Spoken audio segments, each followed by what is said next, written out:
Kofi. Bon matin. On continue avec nos capsules. Capsule Voilà. ce matin, chrétien d'avant, chrétien d'aujourd'hui. Quelle est la différence? Y a-t-il une différence? Étaient-ils plus radicaux avant qu'aujourd'hui? En fait, moi je pense qu'il faut vraiment regarder. Est-ce qu'on de quel avant on parle? Parce qu'il y en a plein du avant. Il y en a des périodes, nous, hein. il y en a eu des périodes dans le christianisme. Et après nous, il y en aura d'autres. Et il y en a hein. Jusqu'à ce que avant, Jésus revienne. Voilà.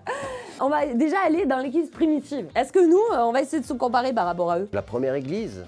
Je pense que dans le fond, il y a toujours la même chose, mais la forme est différente, bien entendu. Ils vivaient la foi de façon différente que nous aujourd'hui. Aujourd'hui, nous avons des facilités qu'ils n'avaient pas avant. Donne-nous notre pain quotidien. Pour eux, c'était du réel. Nous, on sait très bien ce qu'on va manger demain, après-demain. Et on a des facilités qu'ils n'avaient pas. Donc, au niveau de la foi, effectivement, ils la mettaient plus à l'épreuve que nous. Nous, on va mettre la foi à l'épreuve sur d'autres sujets, notamment des valeurs morales, parce que c'est compliqué aujourd'hui au niveau moral. De tenir, on est tenté, on est soumis à plein de choses autour de nous qu'ils n'avaient pas avant. Donc nous, on va avoir d'autres défis. Des défis dans le mariage, des défis dans les familles. Ça se posait pas à l'époque. Un homme, une femme, se mariaient, point barre. Les valeurs morales et éthiques de la société sont quand même à contre-courant du christianisme et on va quand même se confronter à ça. Donc oui, on a besoin d'une foi que eux n'avaient pas par contre. Enfin, ils avaient une foi sur des choses matérielles et au niveau de la guérison, tout ça, mais au niveau de ce que nous, on vit, nous, ils n'avaient pas ces défis. Ils n'avaient pas ces défis au niveau de la sainteté. La vie de sainteté à l'époque pouvait être plus facile qu'aujourd'hui. Pour nous, c'est beaucoup plus difficile aujourd'hui de vivre dans la sainteté, mais on le peut. Parce que Dieu nous dit, soyez saints comme je suis saint. Amen. On a quand même cette capacité, cette force, par le Saint-Esprit, qui est saint, par définition, d'être saint, c'est-à-dire d'être mis à part, être sorti de ce monde, tout en ayant les pieds dans ce monde. Moi, je me souviens d'un slogan qui était pas mal, les pieds sur terre, le cœur au ciel. Amen. C'est pas mal, ouais. Notre Ça doit être cœur était biblique. au ciel, mais les pieds étaient sur terre, parce que Jésus a lavé les pieds de ses disciples, qui foulaient la terre des hommes et qui foulaient aussi cette... Ça se dit insainteté, ça ne doit pas se dire la non-sainteté. Oui, il a lavé les pieds de ses disciples parce qu'il n'avait pas besoin de les laver intégralement dans cette définition. C'était uniquement laver ce qui peut nous toucher tous les jours, que nos yeux peuvent voir, ce que nos oreilles peuvent entendre. On ne peut pas empêcher les oiseaux de tourner autour de notre tête. Non. Les mauvais oiseaux, les corbeaux. Les mouches les mouches, ouais. C'est dans l'Ecclésiaste. Ouais.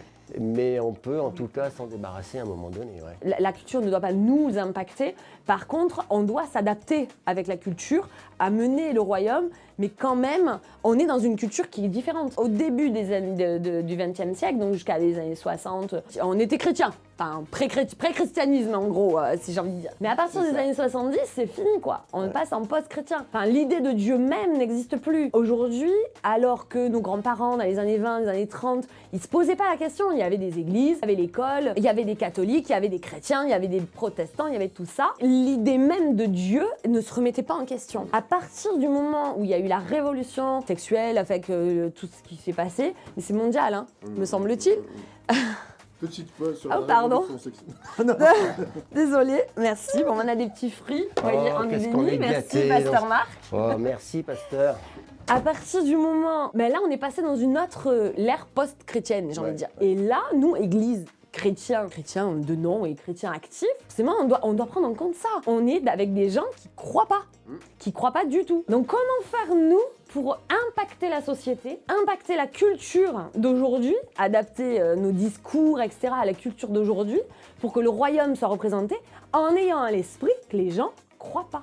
Et sont même des fois même contre. Là, le défi, il est énorme. Les premiers chrétiens, la définition de Dieu, tout le monde croyait en quelque chose. Parce que là, il faut convaincre déjà que Dieu existe et ensuite que Jésus est le chemin, la vérité et la vie. Donc il y a quand même plusieurs défis. Avec l'époque des Lumières, effectivement, les philosophes ont voulu renverser cette notion de croyance. Oui, c'est à on se partir croyait de tellement supérieur, on était le centre du monde. Et la technologie, la science aujourd'hui reconnaît quand même qu'un Dieu existe, quoi. Au 19e siècle, il y avait vraiment un souci à ce moment-là. Ils cherchaient l'existence de Dieu, ils voulaient renier l'existence de Dieu. Et ils ont trouvé, en vrai, des preuves pour eux que Dieu n'existait pas, que la Bible était falsifiée, que c'était pas vrai, etc.